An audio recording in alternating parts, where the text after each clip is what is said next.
everyone, and welcome back to Tales from the Crypt. I hope you've had a great week and you had a wonderful Halloween last weekend, and I want to thank you all for being back with me. I also hope everyone was able to get out and vote. It was so important, and hopefully, we will actually have some results pretty soon. Let's jump into the real reason that we're here. This week, I'm going to tell you some true scary stories about a date gone really wrong, a man causing a scene at an airport, a ghost with attachment issues, and another ghost who might make a good babysitter. So, everybody get ready. Get your wine, get your beer, get your soda, get your water, whatever it is you're drinking. Get back into that cozy spot and let's get started. Did I create a monster? About 15 years ago, when I was 22-ish, my best girl and I went out to bars 3 to 4 nights a week and generally met some interesting people and made new friends. There were a few bars that we hit up more than others, and one bar in particular where we knew the bartender manager pretty well. We went the week of Halloween, and each night their staff would dress up in a different costume. This is where we came across Ron. He was bouncing at this bar and honestly didn't even catch my eye in the slightest as I gave him my ID to get in. Until a few years ago, I never even looked people in the face. I had to force myself to do it. Anyway, my girl and I hung out, drank and danced, met some people, then headed up to the bar to chat with our friend. He asked me what I thought about Ron. I had no idea who he meant, and he gestured to the bouncer, to which I was like, meh. He was older looking, really muscular, turned out to be a major gym rat. I was 22-ish, dressed in black and skulls and platforms, so he didn't seem my type on the outside, but our bartender friend vouched for him and said he was a really cool guy. He asked if he could give Ron my number, and I figured it would be fine. I heard from him the next day, and he wants to hang. At the time, I lived with family, so he invited me to meet up at his place, and we would just go have a casual hang somewhere, like a middle-of-the-day chill. I get there, and his apartment door is wide open, and his much better-looking, married, and closer to my age, best friend is there. He seems nice enough, and I didn't feel unsafe because they left the door wide open, and again, my bartender friend had vouched for him. He mentions he needs to grab a few office supplies, so the three of us pile into his douchey car and head to an office supply store. We go in, and as we walk in, a really pretty girl walks by, and he does that head thing, like completely stares at her, follows her with his head. We aren't together, but I thought that was rude, so later in the car I mention it. I tell him, hey, look, I know we're just hanging out, but don't disrespect me like that. Everyone looks, but be less obvious, and don't make me look like an ass in public. He laughs and tells me that it's hot that I stood up for myself, especially on our first hangout. Okay. We get back to his place, and as we walk inside, he says, I like that. You're gonna have a ring on your finger by December. Remember, we met Halloween week. So anyway, his friend leaves, we get takeout and hang and drink and just talk. He is a Desert Storm veteran, which made him more than 20 years older than me, and was back in school to finish his degree. He worked full-time during the week and bounced at night and on weekends. He seemed decent. He asked about my tattoos, and we talked about my love of horror and fascination with true crime and serial killers. He seems interested, but says he doesn't know much about them, so I tell him I'll lend him my encyclopedia of serial killers, so it can be like a crash course for him. Maybe a week later we hang out again, and I bring him the book. We hang multiple times after that. I even slept there a few times. One day, we're hanging out and day drinking heavily, and he says something to me that felt very much like he was getting way too comfortable too fast, like telling me to do something. I told him not to speak to me like that, and turned away to walk away when my head jerked back. He had grabbed my hair at the base of my neck. I grabbed his hand, and he tried to laugh it off and apologize, saying he didn't mean to be that rough, but I cut that off real quick. I wanted to leave, but was already very buzzed, so I just sat, and he said he was going to do some work. I thought I would just let the buzz wear off, head home, and never talk to this guy again. While I'm sitting and he's working, he suddenly decides to tell me in graphic detail about his favorite serial killer in the book so far and why. I think the way he's talking about it seems off, but again, I'm just waiting out my buzz. He starts working on a sociology assignment where he's studying urban legends and things like that. He plays videos with horrible, creepy content, and it's really creeping me out. I realized later that I felt that way because I didn't feel safe with him. I asked him to wait until I'm gone to play it out loud or at least put on headphones, and he laughs at me and tells me he can't believe I'm such a poser. He tells me, "You have all these tattoos and skulls and really you're scared. You look all goth or punk rock, but you're terrified." He laughs this scary laugh. He's really enjoying that this creeps me out. I don't want to drive even mildly buzzed. I tell him that his reaction is really scaring me. I love scary things, but I realize this guy is enjoying watching me squirm in a really sick way, and he loves it. His face gets completely serious, and he suddenly tells me that he has his machete under his mattress. I look and I see the handle barely sticking out. He tells me he could make me disappear, and nobody would ever find my body. In that moment, my adrenaline hit. I grabbed my bag and ran to my car. He sort of slowly lumbered behind me, laughing at me and telling me not to leave. I am stone cold sober at this point, from the adrenaline, I guess. I start my car, take off about 2 minutes down the road by the mall, and just park and slow my breathing down. I called my girlfriend and just unloaded. For the next week, he texts and calls me over and over again, switching between begging me to give him another chance and berating me, calling me a poser and a fake. I tell our bartender friend, and he can't believe that Ron did all of those things. He only worked with him a few more times, and they don't talk. Ron set his sights on someone new, another chick in her early 20s. Her family owns the Vietnamese restaurant in the same strip as the bar. Bartender tells us Ron had just started seeing her, and she ended up pregnant immediately. I asked the bartender to warn her or give her my number, but he never saw her again. I hope and pray that she didn't get stuck with Ron, and every time I'm in that area, I pray that I don't run into him again. He can keep the encyclopedia. I just hope he hasn't picked up any tips from it. The creepy guy in the airport. I was on my way down to see my sister in Dallas. I had gotten my ticket and went to sit down at the terminal when I heard a woman give a yelp. I looked and saw people parting like the Red Sea. I was still unable to see what the commotion was about, so I ignored it. I sat down and began reading my book that I had bought to help pass the time. Then I heard a man yell in a very agitated manner, "Don't touch her, you creep!" Piqued, I looked again, and a crowd was now congregating in the center of a terminal lane.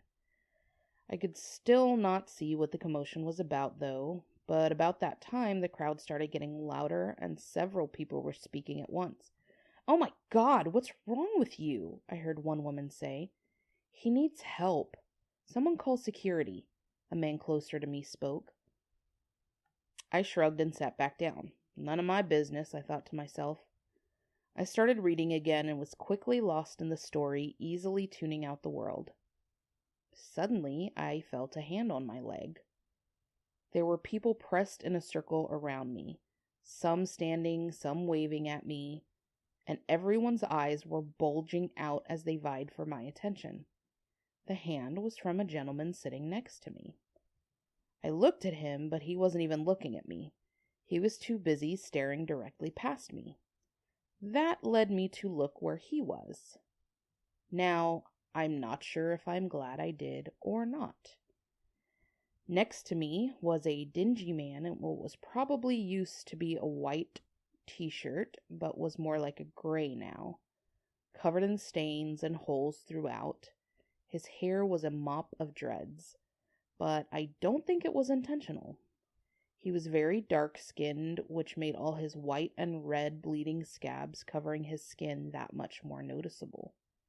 He was in motion, moving or twitching one body part or another, short, jerky movements that was very intimidating, almost like a pump fake, but using multiple parts of his body. He reached out to touch me, and I leaned away out of instinct and self-preservation. Something was very wrong with the guy. His eyes weren't right. I had never seen anybody's eyes move independently of each other before, well, unless it was a lizard. One eye looked away from me, almost like he was perusing the crowd, while the other one darted to different parts of my body. I leaned away as far as I could. He smelled awful. His odor attacked my senses and almost made me throw up right there. I started to sit up and he copied me. I stood up fast. He did too. Only he blocked my only exit away from him. Too many people were openly gawking at us to be bothered to let me through. He grabbed himself in an inappropriate manner with one hand and picked his nose with the other. I cringed and turned away from him again, bringing his full focus back on to me. "Excuse me," I said as I tried to push past onlookers. I felt him swipe my back. Without being able to see, I knew he had just wiped a booger on me. Thoroughly repulsed and indignant now, I turned on him. "Look, I don't know who you are, but I do not give you permission to touch me," I told him, "and keep your bodily fluids to yourself, too." The man began growling and barking at me. Then he took his hand, peeled a scab off of his elbow, making it drip blood. I was grossed out to say the least, and I'd had enough of his crap. He put the scab in his mouth and chewed. At a loss now, I was done. This time, I was going to knock someone down if I had to. Retreating to a more suitable distance, the man called out behind me, "Say hello to your sister for me." I ran, knocking people down in my fright. How did he know that? The dark-haired lady. Back when I was in my early 20s, I lived with my boyfriend in a one-bedroom apartment in a relatively safe area. We were both broke and working hard all the time to make rent, so there were lots of nights where my boyfriend would work as a DJ in a local nightclub until about 2 a.m. Most nights, with the cleaning up and packing up after work, he'd be home around 3:30. I always felt a sense of being watched and very alone in that apartment by myself, so luckily my best friend and I would go out all the time and come home quite late, which would save me from spending too much prolonged time by myself in that apartment. One night, my friend and I had a crazy night out, and I didn't come home until about 3 a.m. Knowing my boyfriend would be on the way home soon, I popped into the shower to get the smell of old cigarettes and sweat off of me. This is back when you could smoke in most clubs. I had to wash my hair or else that awful stale smell would permeate my hair, so I popped into the shower, washed my hair, and came out. Since it was so late, I didn't want to go to bed with wet hair. I grabbed my hairdryer to get it dry so I could rest. Unfortunately, due to our shabby apartment, the only way to not trip the breaker in the place was to blow dry my hair in the kitchen. It was so awkward, but after many discoveries of tripping the breaker one too many times, I found that this was the only place that wouldn't trip it, and I definitely did not want to risk being in pitch black in the apartment alone because I popped the breakers by blow drying my hair in the middle of the night. In my own little world, I started to blow dry my hair. As most of us do, I flipped my hair over my head and bent over, trying my hardest to get my hair as dry as possible. When I flipped my hair up and looked up, standing across the kitchen from me was a woman watching me. It was so clear that I froze out of shock and, of course, fear. She was there for what felt like ages. Probably in all actuality, it was just about 5 seconds. And then she disappeared. I was frozen, terrified, and just absolutely gobsmacked. I've always been super in tune with my surroundings, and I'm a big believer in ghosts and spirits and all those things that go bump in the night. While it's really hard to get me scared, this felt so jarring. In my most vulnerable state and completely out of nowhere, she showed herself to me. She didn't seem threatening, but she didn't feel friendly. She was wearing what looked like an old white dress with pleating on the front and had long black hair that hung way past her waist. She was very pale, as if she was sickly, and had dark eyes that gave off such a cold stare. Since these apartments were built in the 1980s, I didn't think she was tied to our apartment. She seemed like she was from decades ago, and there was a purpose for her. In a panic, I called my boyfriend. He picked up the phone, and I blurted out, "Where are you? Are you on your way home?" Instantly sensing the urgency in my voice, he assured me he was about 15 minutes away and should be there soon. "What's going on?" he asked. "Tim, I saw a lady in the house. I know it sounds crazy, and I know you probably won't believe me, but there was a lady here. She was watching me while I blow-dried my hair." The phone went silent like he hung up. There was a long silence that made me feel even more uncomfortable. "Oh," he stated very coldly. "Did she have long dark hair, and was she wearing a white dress?" Now, this scared me just as much as the lady I saw. How could he know that? This is a man who I never talked to about spirits or ghosts, and who was quite stone-faced about most things. How would you know that?" I started to raise my voice, terrified that this was something he was aware of. How long had she been there? "She's been following me around for years. Everywhere I go, she's followed me. I've seen her in other places I've lived. I had yet to see her in our apartment, but it sounds like she found me again." I was completely floored and confused. Why would she follow him? Now, Tim was a crappy boyfriend. Actually, no, we just made for a crappy couple. He was a good guy, we just didn't mesh. But he was not a bad person. He was kind to others, he didn't get himself into trouble. He definitely never had hurt anybody that I knew of. Plus, this woman seemed like she was from a whole other century. Tim told me he didn't know why she was always there, and after a lot of prodding, he told me he never saw anybody for help about her, and just figured it was something that was a part of his life. That night I went to bed scared, but was happy he was home and deeply grateful, in a selfish way, that she wasn't there for me. I didn't have a good feeling about her, and I didn't want to try to sort out why she was around. Tim and I never spoke about this woman again. We broke up a few years later and went our separate ways. We both got married and are both very happy and happy for each other. I've never reached out to ask him about the dark-haired lady and if she's still around him. I figure that's his battle, and hopefully he will be able to get help for that woman and for himself.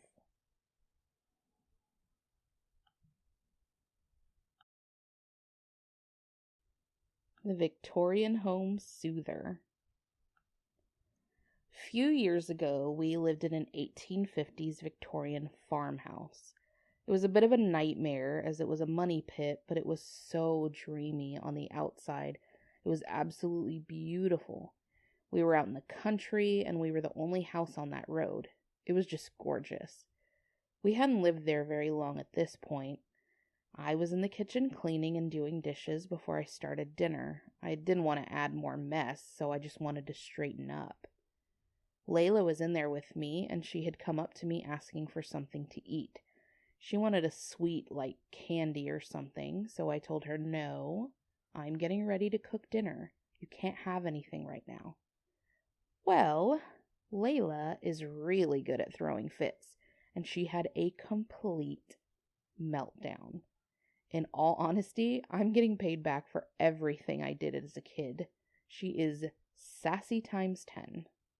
She was throwing a fit, the highest pitched crying, almost vomiting from making herself so upset kind of meltdown. Josh and Jackson were outside. Wesley hadn't been born yet, so Layla and I were the only ones in the house. She was screaming, and I was like, you know what?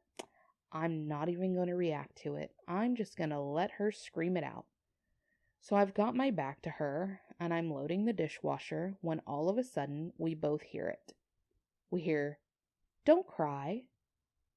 It was plain as day. It came from the entryway to the kitchen, almost the other room, and I knew we both heard it because we both turned to look in that direction, and she stopped screaming as soon as we heard it. It sounded like the voice of an older boy, like prepubescent age, so it was still a little higher pitched, but not a woman. It was very sympathetic and concerned, comforting sounding. It was silence for about 30 seconds, and then Layla got back to her meltdown. Meanwhile, I looked around the corner, wondering what in the actual fuck just happened. But there was nobody there, and Josh and Jackson were still outside. When they came back in, I told them the scariest thing just happened. Josh is not a believer, so he said maybe it was something like a radio or something, but I knew what we heard. Well, another day, we were in the kitchen, and Layla was riding on a little toy where you push yourself. She was around 3 and in the entry area, and I kept hearing her say, "Stop it! Stop it! Don't do that! Stop it!" I turned around and asked her who she was talking to, as it was just the 2 of us in the kitchen at the time, and she pointed to an empty space and said, "That boy right there." Nobody there again. Could this have been the same boy that was worried about her during her meltdown? I guess we will never know. Thank you all so much for joining me once again. I want to remind you to all please like, share, comment, subscribe. Make sure you subscribe so you don't miss any new episodes. Also, check out the links in my description so you can check out Such Marvelous Monsters, the amazing creators of our theme music. And also so you can check out my friend Liz's Instagram page so you can set up your own personal tarot readings. Also, please remember to send me your stories. You can email me at tftcsub@gmail.com. That's tftcsub@gmail.com. So TFTC, like Tales from the Crypt. Also, if you prefer to do like a face-to-face interview, I am probably the only person left in the world who loves to set up Zoom meetings. I would be happy to set up a Zoom with you and get your stories. It gives me a chance to ask questions and get more details.